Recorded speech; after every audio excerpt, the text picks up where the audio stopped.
Mutton ఒక పావు kilo, చుక్క కూర పెద్ద కట్ట తీసుకొని ఇప్పుడు కూర వండుకుందాం. ఉల్లిగడ్డ వేయకుండా ఉల్లాకు తరుగు, 2 పచ్చిమిరపకాయలు, కొత్తిమీర వేసి కర్రీ చేసుకుందాం. ఇందులో పసుపు, ఇంట్లో చేసుకున్న అల్లం వెల్లిపాయ పేస్ట్, గరం మసాలా, కారం, ఉప్పు, ధనియాల పొడి ఇవన్నీ వేసి అన్నీ కలుపుకుందాం.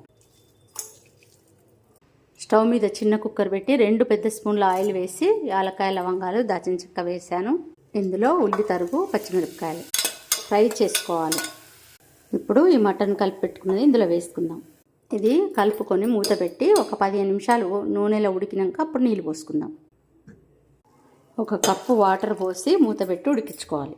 కొంచెం సాజీరా కూడా వేసి 2 విజిల్ వచ్చే వరకు ఉడికిద్దాం. మూత తీసి చుక్క కూర వేసుకుందాం. చుక్క కూర వేసినాక 10 నిమిషాలలో ఉడికిపోయిందండి, దింపుకోవడమే. చాలా బాగుంటుందండి, మీరు కూడా చేసుకోండి.